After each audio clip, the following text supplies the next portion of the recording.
మీకు తెలుసా ఇండియాలో చాలా అడవులున్నాయి, నదులున్నాయి, డిజర్ట్స్ అన్నీ ఉన్నాయి. కానీ ఈ ప్లేసెస్లో కొన్ని యానిమల్స్ ఉన్నాయి. అవి మనుషులకు చాలా డేంజర్ అని చెప్పొచ్చు. ఈ రోజు మనం ఇండియాలో టాప్ 5 డేంజరస్ యానిమల్ గురించి చూద్దాం. లాస్ట్లో చాలా షాకింగ్ యానిమల్ ఉంది, అదేంటో చూద్దాం.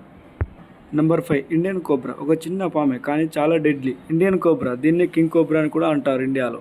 ఈ పాము కాటు వేసినప్పుడు మనిషి లైఫ్కి చాలా డేంజర్గా మారుతుంది. ఈ పాములు మెయిన్లీ విలేజెస్లో ఉంటాయి. ఎస్పెషల్లీ రైనీ సీజన్లో ఎక్కువగా కనిపిస్తాయి. విలేజ్లో వ్యవసాయం చేసేవారు చాలా జాగ్రత్తగా ఉండాలి. Number 4 wild elephant. ఏనుగులు చూడడానికి చాలా ప్రశాంతంగా ఉంటాయి, కానీ మన నుండి దానికి హాని కలిగినప్పుడు అది చాలా డేంజర్గా మారుతుంది. సుమారు 6 టన్నుల వెయిట్ మరియు స్పీడ్ తోని మన మీదకి దూసుకొస్తుంది. జంగల్లో ఇలాంటి వైల్డ్ ఎనిమల్ కి మనం కనిపిస్తే కొంచెం దూరం మెయింటైన్ చేయాలి, లేదంటే ఎస్కేప్ అవడం చాలా కష్టం.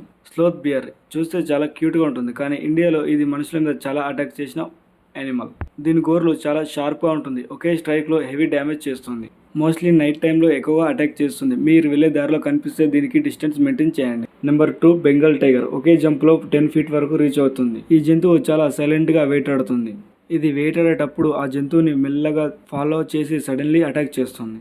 ఈ బెంగాల్ టైగర్ ని డిస్టర్బ్ చేయకపోవడమే మంచిది. ఇక నంబర్ 1 సాల్ట్ వాటర్ క్రొకడైల్. ఇండియాలో లార్జెస్ట్ ప్రెడేటర్. దీని పొడవు సుమారు 23 ఫీట్ల వరకు ఉంటుంది. అంతేకాదు వెయిట్ 1 టన్ను వరకు కూడా ఉంటుంది. దీని పొడవు సుమారు 23 ఫీట్ల వరకు ఉంటుంది. అంతేకాదు దీని వెయిట్ 1 టన్ను వరకు ఉంటుంది. ఇది 3000 పౌండ్ల ఫోర్స్ తో దాడి చేస్తుంది. మోస్ట్లీ ఈ క్రొకడైల్ అండమాన్ అండ్ నికోబార్ అడవుల దగ్గరలో ఉంటుంది. ఈ లిస్ట్ లో చూసిన చాలా డేంజరస్ అనిమల్స్ వల్ల నేచర్ లో రోల్ చాలా ఇంపార్టెంట్. మన రెస్పాన్సిబిలిటీ వైల్డ్ లైఫ్ రెస్పెక్ట్ చేయాలి. అదే విధంగా ఈ జంతువులలో ఏ ఒక్కటి కనిపించినా వీటికి డిస్టెన్స్ మెయింటైన్ చేయండి. ఈ 5 డేంజరస్ అనిమల్స్ లో మీరు ఎప్పుడైనా దగ్గరగా చూసినట్టయితే కామెంట్ చేయండి. అదే విధంగా లైక్ కూడా చేయండి.